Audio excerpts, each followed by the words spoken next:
I guess we'll go ahead and get started. So we have, my name's Lauren Hildreth. I am the past chair for the Conservation Education Outreach Working Group. And so today for our webinar series, we have Holly Dentner with Missouri Department of Conservation. She is the Natural Resource Communications Specialist for the department. And she's been with the department since 2015, starting out as a program supervisor in the forestry section. She has over 2 decades of state government communications work, including the Missouri Department of Transportation, the Department of Economic Development, and the Secretary of State's office. And she is one of my favorite coworkers, and I'm very excited for you guys to hear from her. And so I will pass it over to Holly. Thank you, Miss Lauren. Okay, I'm going to attempt to share my screen and get started on my presentation. Bear with me.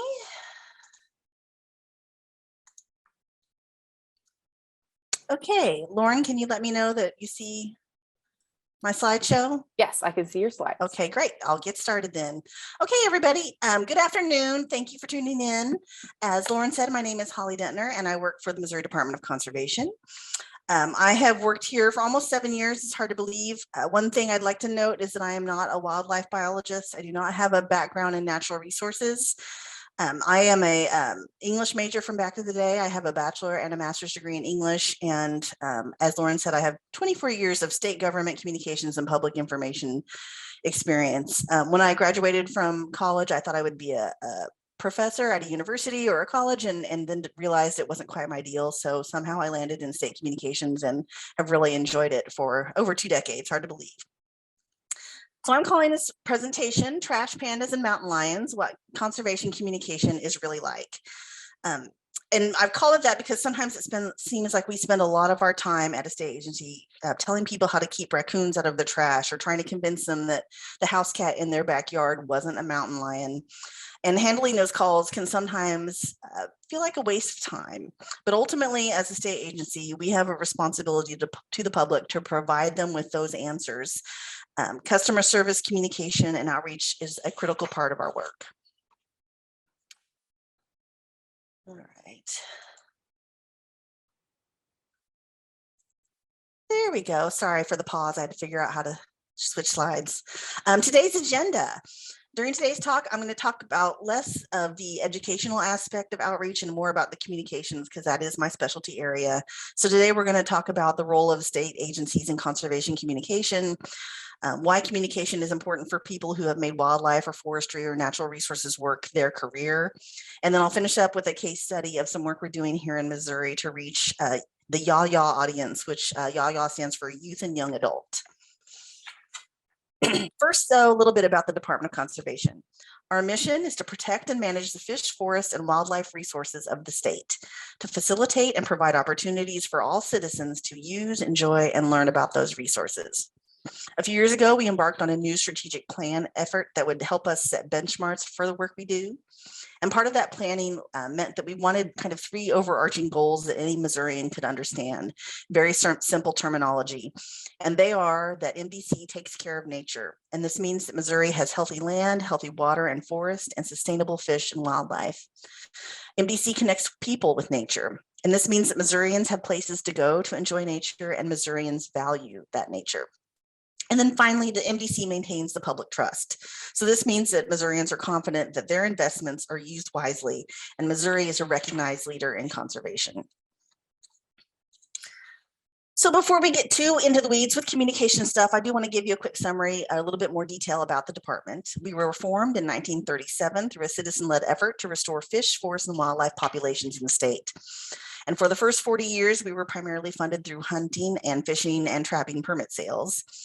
In 1976, Missourians voted to set aside 1/8 of 1% sales tax that comes directly to the agency, and that funding still exists today.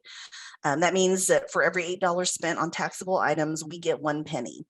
And that is really rare for a state agency, especially natural resources or wildlife agency. We are very lucky to have that. We receive no other state revenue, but we do also rely on permit sales and federal reimbursements for our funding.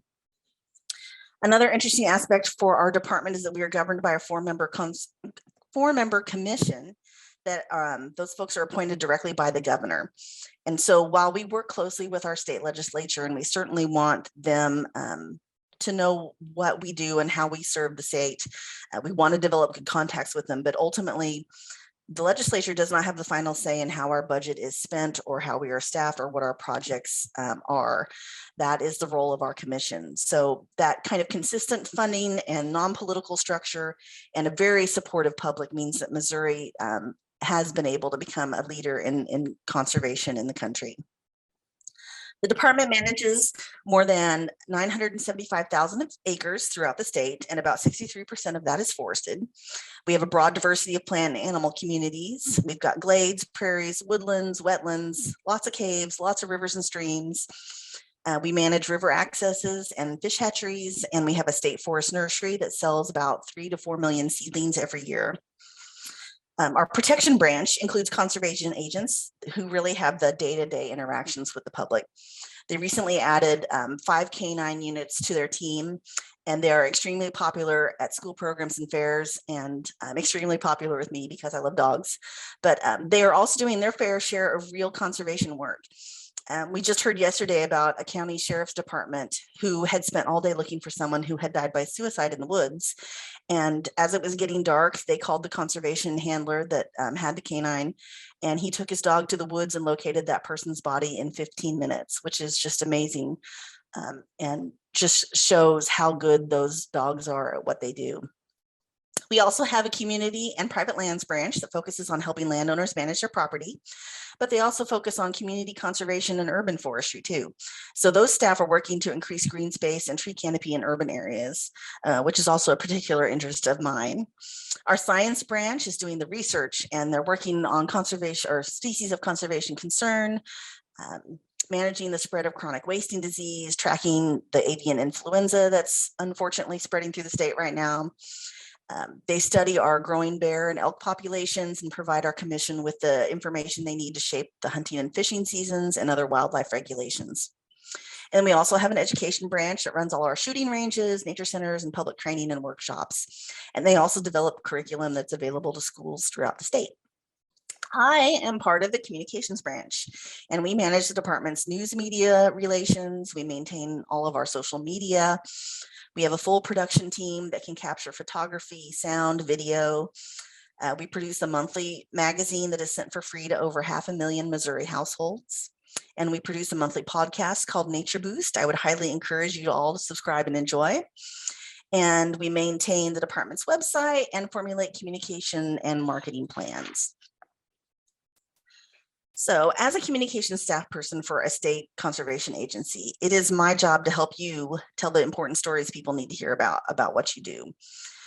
If you work for a state agency, you don't have to figure all of this out on your own. You will likely have staff like me to help you with that. It's more of a collaboration where you are the subject matter expert, and I'm the person who can help you translate your subject so our stakeholders and our taxpayers recognize the value of the work you do and ultimately want to support that work. Why is communications important? No matter where you work, no matter what you do, if you can't tell your story, if you can't get people to understand what you do and why, then you're going to have a really hard time getting anyone to care about your work or take any action to support it. And that's why I ask my coworkers to really focus on their audience. Are you developing something to share with your peers? Is it for a partner organization? Are you giving a presentation to high school students? Because each one of those audiences kind of will need their information in a different way. If you want to just focus on general public, just remember that that's a super broad audience. Whenever I'm working on a marketing or advertising campaign, a general public audience is really not a great focus for me because it's just too broad. I can't adjust my message. I can't make it relevant to you if you can be practically anybody in the state. So think about that. What level of understanding does your audience already have about a topic? Most of the time it will be very little. But also think about shaping your message in a way that would attract your audience to the subject. Yeah, I do have an example here, just briefly. It's forestry related because that's where I've done most of my work here at MDC. In Missouri, I know through our research and our information gathering that most private landowners with significant forested acreage are white men ages 55 and up. And we don't have a lot of state regulation about who can cut down trees on private lands. It is part of my job to help convince landowners that they should probably contact a professional forester before they have a timber harvest. Maybe we can convince them to use a certified logger. Maybe we can even talk them into a forest management plan. To do that, I need to think about what interests them. Do they see their woods as an investment? Is it just a place to hunt? Is it a retreat from the city on the weekends where they can just get out and enjoy the outdoors? So this is on your screen, one of the print ads that we came up with, that bright scarlet tanager to catch your eye against a green background, that bold text, what's in your woods? How attractive are your woods to deer, turkey, and other wildlife? A well-done timber harvest can improve the potential for wildlife habitat, recreation, and the value of your land. So right there is where I'm trying to hit all the reasons why they should think about contacting us for info. We can help them no matter what their goal is. Here's a screen grab from a popular print magazine in Missouri that goes out to everyone who belongs to the electric co-op. In Missouri, that's practically all of the rural parts of the state. So as you can see, our call before you cut notice is right there next to an ad for crop insurance and one for a bathroom remodel that will, quote, keep you in the home you love. So we know that audience for this publication skews a little older, and that is my target audience. So when we run these ads, we do actually get a big uptick in people who call or email us and want information. We've also had a really good success combining print ads here or there with some social media content that we place. You might have heard that young people don't really use Facebook anymore, but you know who does? It's the old retired guy with 40 acres and a lot of time on his hands. And so we have actually had some good success promoting Call Before You Cut on Facebook. Okay, Communications 101, just a real high level coverage here because we don't have a lot of time today, but there are ways. The first thing that I would tell you all is to be really careful about jargon and language that most people won't understand. There are ways to adapt complicated topics. It's not about dumbing things down. It's just about being clear and concise and using straightforward language. Shorter is almost always better. Keep your sentences short, keep your document short. Resist the temptation to build your case with a lot of background details. Think about the inverted pyramid style of a news release, where you front load your messaging with the most important critical information first, and then follow up with the background details.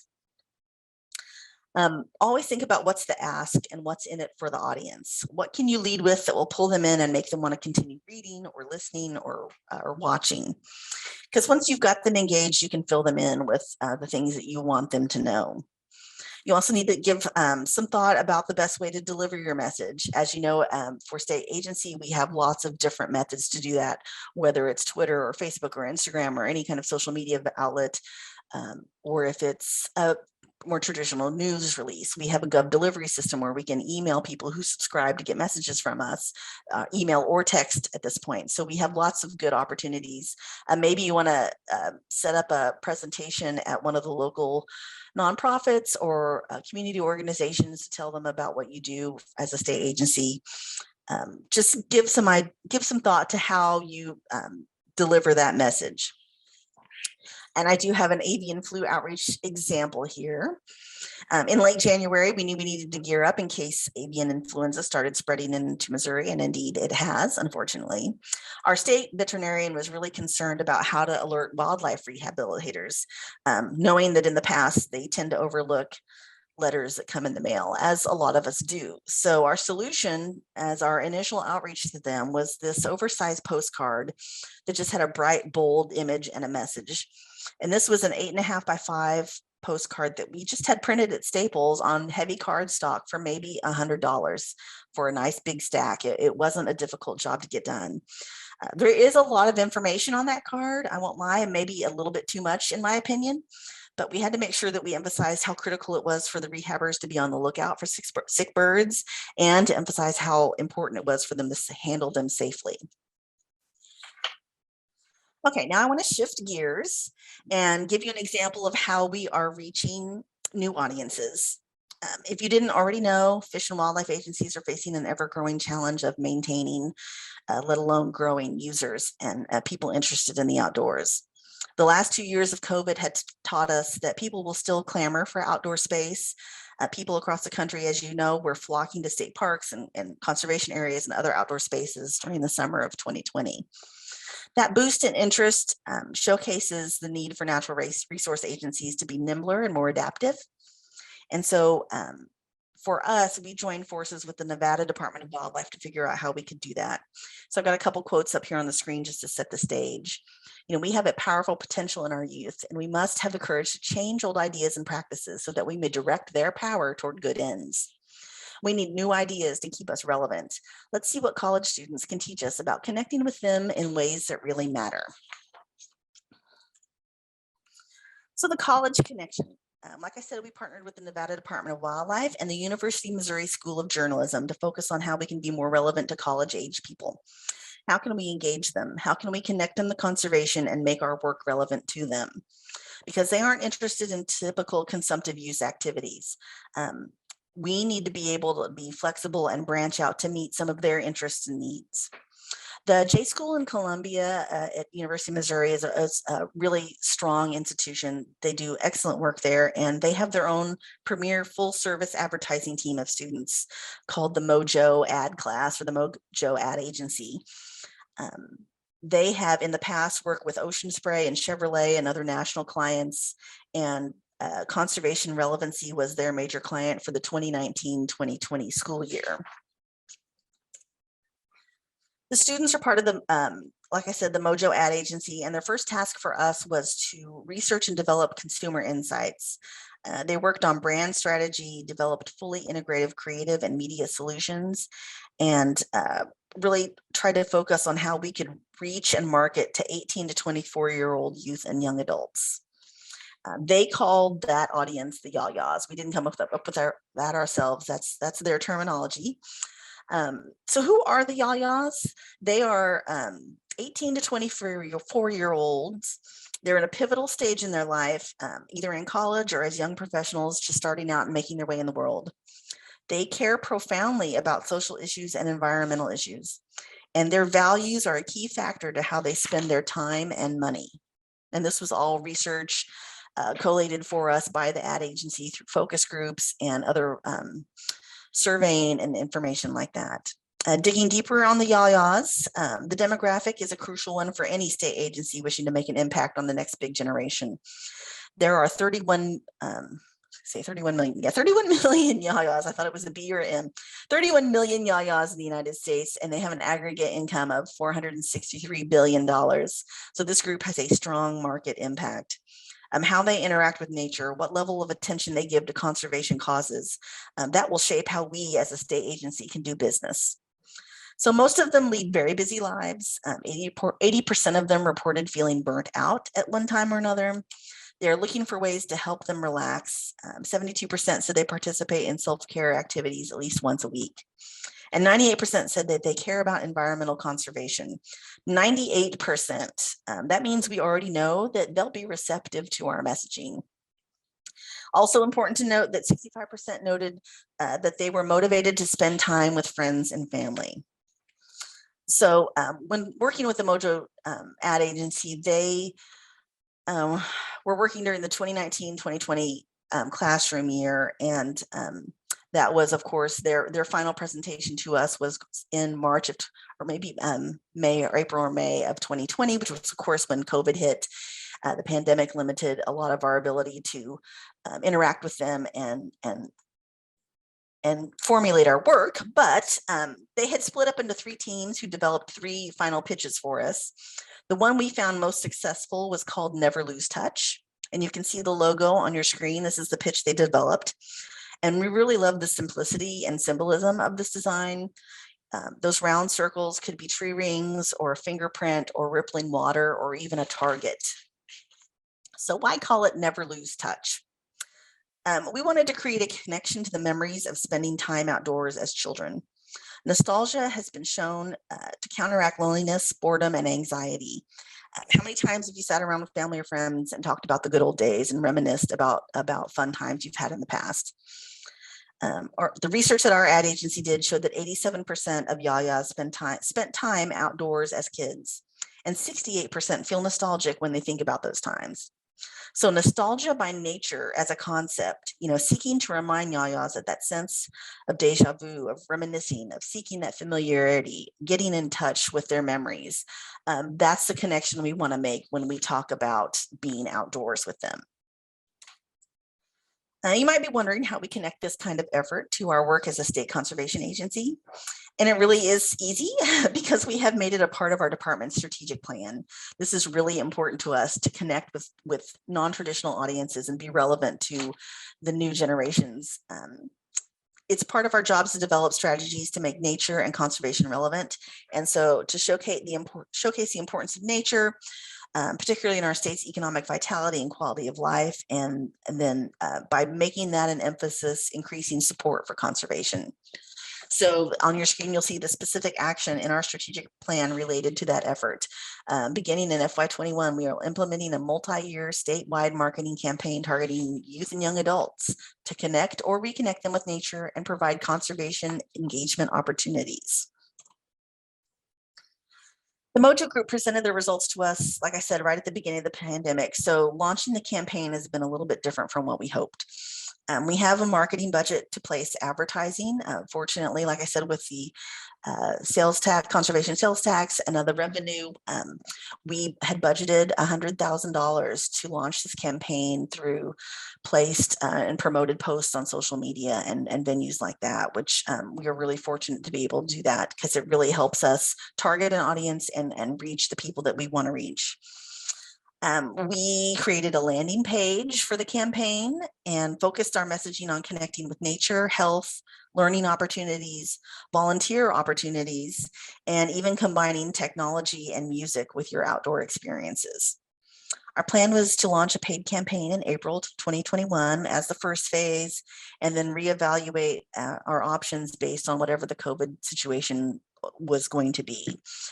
So for phase 2 during this fiscal year, we've mainly stuck to that similar marketing campaign. We're encouraging people to download our outdoor app and check out the podcast, sign up for workshops. We are offering a lot more in-person training and workshops and learning experiences now.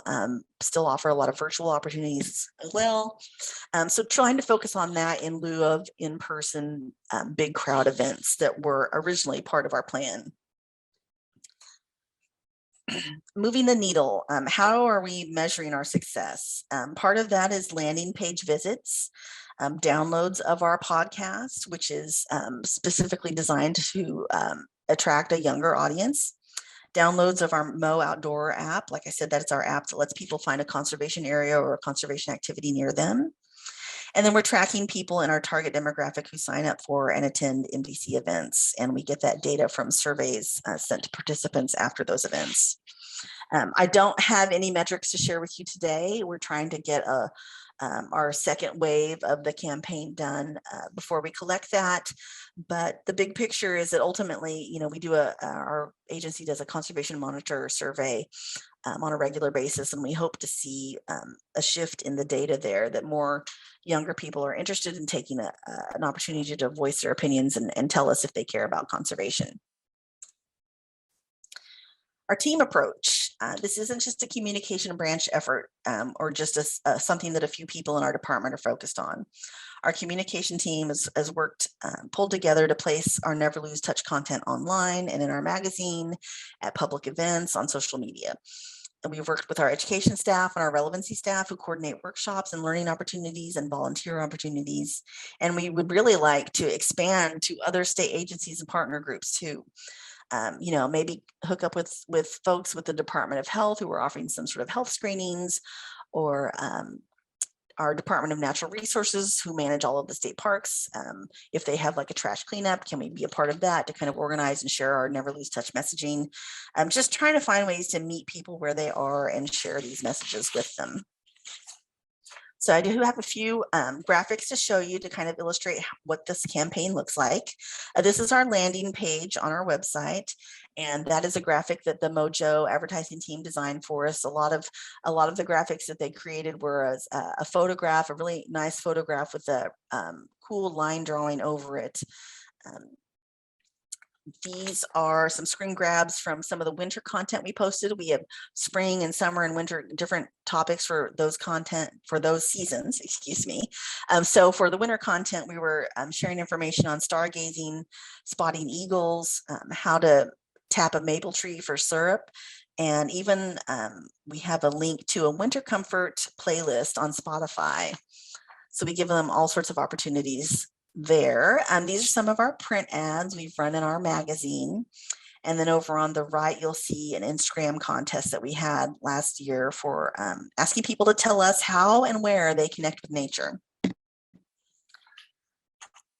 We had a really good response to that. Our reach was 49,000 and we had 3,000 likes just on that single post. And we actually got 679 comments of people telling us where and how they like to spend nature and or spend their time in nature. And as you can see on the screen, we drew one of those names, and that person won a really nice gift pack of goodies from our department. We also had a big feature in the July issue of our magazine last year that kind of talked about, as you can see, the stress and struggles of life and how we long for simpler times and happier moments, particularly as COVID advanced. As everyone knows, we all started to get a little stressed and overwhelmed. And so this tied in really nicely with that feeling of escaping to the outdoors for a little calm and relaxation. This article, this feature story, had a list of great places to bike. It had tips for why nature is healthy, a little article, a little blurb about how to take great photos, some recipes for trail mix, and even little blurbs about hammocking and forest bathing. And it's important to note that none of those items, none of the things we featured are consumptive use. Our research showed us that our target demographic is not really interested in hunting at all, somewhat interested in fishing. So we're trying to skew away from that at this point to see how the messaging works and go from there. This article, by the way, we printed it as a handout for State Fair, so we could hand that out to folks at our State Fair. All right, that is my last slide. There's a ton more I could cover. I hope I gave you a good snapshot of our state agency conservation efforts. This closing image I had to include because it is an actual trash panda in its natural habitat. One of our conservation agents sent me this photo. The raccoon was still alive when he found it, and he had to use his tire jack to lift up the trash dumpster so the raccoon could go free, which I think is really nice. So that concludes my formal presentation. I'm happy to entertain any questions.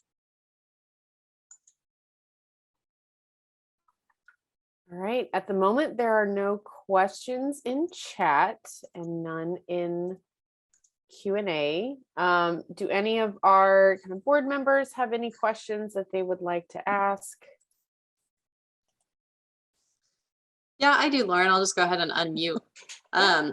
Holly, I loved that. And it gave me a lot of neat ideas for, just reaching out and connecting with people. I think that's really cool, the way you connected with the university. How has that relationship gone, connecting with the university and the journalism? And what are some of the challenges of, working with student journalists, or do they just really have it so streamlined that you're just good to go? They are the School of Journalism at Missouri is really top class. And so, they have presented and pitched us concepts before that haven't quite hit the mark. And like I said, we had 3 different teams of students. And to be honest, the other 2 weren't that strong. We didn't feel that great about the concepts that they pitched to us. There was just something about this never lose touch concept of reconnecting with nature and getting back to thinking about how much you liked being outside, whether it's playing in the snow in the winter or rolling around in the grass in the summer. We just felt like that was something that would appeal not just to youth and young adult. Honestly, we feel like it, especially in our Instagram contest, we noticed that we had people of all ages responding because it just does hit home and it's just a really sharp thing. So I think your mileage may vary with college students. Sometimes they are great and sometimes they give you a good start and it's a great learning experience for them. And we were really lucky this time, but we have a really good relationship with the university, not just the journalism school, but of course the forestry and natural resources department. And so we're lucky to have that relationship with them and work with them a lot. Thanks.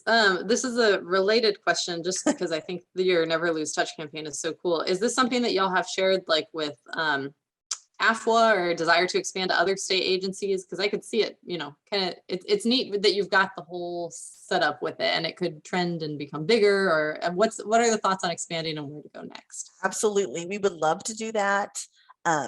Since this is just kind of our second season of really doing a paid campaign, and because we've kind of been hampered, you know, we're trying to work out some really Never Lose Touch specific events that could be duplicated anywhere where, you know, we're not shy about sharing information with other states and letting them duplicate it. But one of the things I'm working on this week, we're really trying to push some sort of birds and brews concept with an event that we could have like in Columbia at one of the local breweries, or not breweries, actually, we've kind of shifted away from brewery, although that would be awesome. But a coffee shop, a local coffee shop provides one of their brews. We're trying to focus on getting some local coffee suppliers to shift and use bird-friendly coffee. So it's kind of a two-handed approach where we're trying to encourage the coffee suppliers to use bird-friendly coffee beans and support that environmental effort. And at the same time, attract the college students to come out for a free cup of coffee and listen to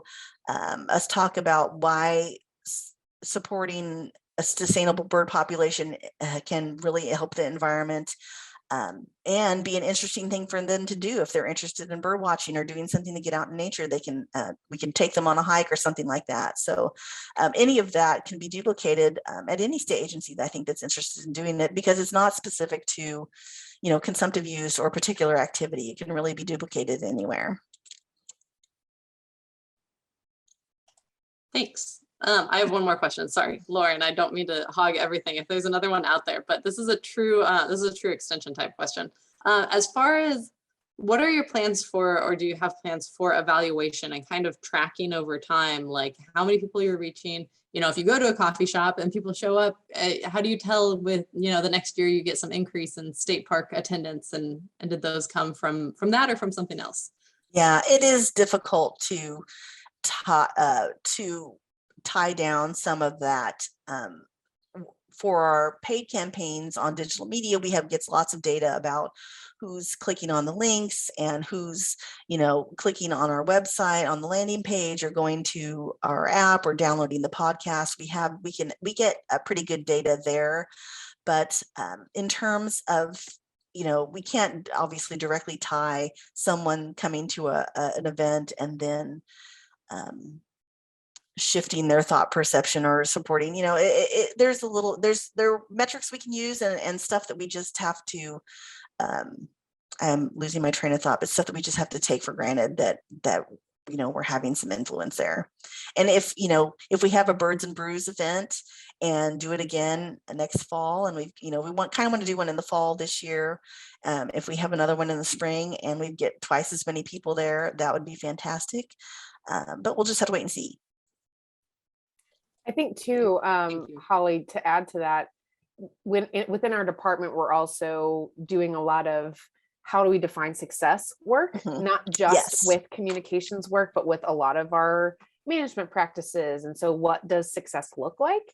And so I think that's also going to come into play with this of, is success for this campaign that it's getting out there and it has a reach of X, or, you know, what is that definition of success? So I will say that is a thing that we are working on department wide, is really trying to get into the thought process of success and measurements and all of that. And they're doing that a lot with the education branch is doing that a lot with the events they hold and the workshops and training. You know, they are tracking how many people sign up and who signs up, and then they follow up with a survey to ask them, you know, would you attend again? Have you attended anything before? What topics are you interested in? So we're really trying to get some data on who's using our services and how we can pull more people in.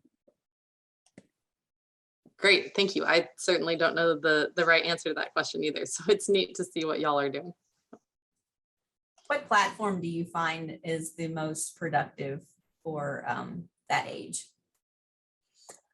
Instagram, social media wise, Instagram. We've also did some Snapchat. I would love to get Snapchat. I see you laughing there, Lauren. I'd love to get into TikTok, but figuring out how to make that work as a state agency is something we're not really tackled yet, because we have to archive and preserve all of our interactions. We have a service that does that for us for our social media. So we capture all of the communication just as record, public record. So figuring out how to make that work with TikTok is kind of a struggle, but Instagram is definitely really the key place for us right now for that target audience. Thank you. Scott, do you have a question? Do you want to unmute? Yes, Holly, hi. Hi. Thanks for your presentation, very interesting. I am curious about needs assessment. I noticed that you did a survey on Instagram to get some idea of what people wanted. And I was curious if you did any formalized needs assessment to help you establish priorities for your outreach or extension work.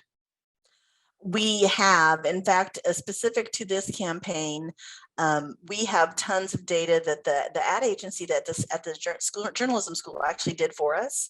That's just really fascinating into what makes that target audience tick, what they're interested in, what they're not interested in. We got lots of good data there. We are, and Lauren could probably speak to this, the kind of information that we're collecting as a state agency to know more about all of our audiences and what motivates them, and getting that information too. Yeah, Holly alluded to the conservation monitor Yes. survey. So we have basically a representative sample of the entire state of Missouri that we asked to fill out the survey, and it's a lot. There are some metrics like how interested they are in outdoor recreation, how interested they are in fish, forest, and wildlife, things like that. But then also, do you have the giant report, Holly? I was pulling out the one that we did for Never Lose Touch, actually. Okay. Yeah, so the conservation monitor survey is also one of our metrics that we look at, and that also breaks down by age and demographic and lots of things. But again, it's a representative sample, so it's not like statistically, it's hard to kind of break some of those things down. But yeah, we have data on again, I'm not super comfortable with the terminology yaya. It's just odd, but fine. It's what it is. But we have data on yaya participation and interest in outdoor activities, barriers that prevent them from participating, barriers that prevent yaya hunters and fishers versus non-hunters and fishers. I'm looking at, we even asked them, are they aware of AFWA? Are they aware of state agencies, wildlife and conservation agencies? Are they satisfied with those agencies? Do they know the Department of Conservation's mission? We really went in deep on the kind of questions that we asked this audience, which has made it really great. I'm just trying to see, flipping through my document here. 39% of our respondents have used technology specifically geared toward relaxation. 73% of our yaya respondents have spent time outdoors when it comes to participating in self-care or mindfulness. 49% have exercised or done yoga, unplugged from technology. 38% meditate or practice mindfulness directly. We have all sorts of really fascinating demographics to help us shape what we're trying to do for them. Oh, and here's some interesting, since there was one of the questions, likelihood of yaya individuals engaging with brands on certain platforms, social media platforms. 22% would engage with us on Instagram, 18% for YouTube. So a really significant chunk of our yaya audience using YouTube to connect, and only, well, it's still not bad. 17% still listen to Facebook as a venue that they use as well. Do you still target to the older generation? Definitely. Yeah, we definitely, if we didn't, we would hear about it. We want them engaged as well. We know we have a solid supportive audience in our traditional users, and we certainly don't want to lose them. In fact, the latest issue of the magazine, we were talking about it yesterday, our April issue of the magazine. April is the beginning of spring turkey season, and there was no article about turkeys or hunting turkeys in the April issue, and we heard about it from some folks. That's a big deal in Missouri. Why aren't you talking about about turkey hunting in turkey season in the April issue. And it turns out that the article was focused, or the magazine was focused on some more non-traditional stuff. There was getting outdoors in non-traditional ways. We had there was the article was about someone holding yoga classes on the cliff along the Missouri River and doing trail races. Just all sorts of cool activities that aren't necessarily non-traditional. So it is important to strike a balance. Sometimes we are better at that than others. We definitely do not want to lose our existing audience, but we know if we don't attract new audiences, support will dwindle and the landscapes will suffer because of that.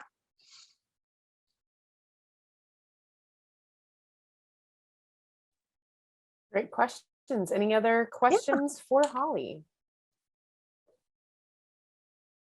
If not, thank you all for attending today. And also I will go ahead and say thank you to those that are watching the recorded version of this. If you have any questions for Holly, you could always reach out to the Conservation Education Outreach Working Group on Facebook, and we can connect those questions to Holly, communicate with me, and I can also talk with Holly. My email is on our website, so thank you all, and we're excited for our next webinar series. Talk is next month. Maureen, what day is that again? Oh, I should have had that ready to go. Our next webinar is on May 10th, same time, May 10th, and Dr. Bronson Strickland will be talking from an extension perspective about some of his outreach. All right, perfect. Well, have a great rest of your day, all. Thanks, everybody. Thank you.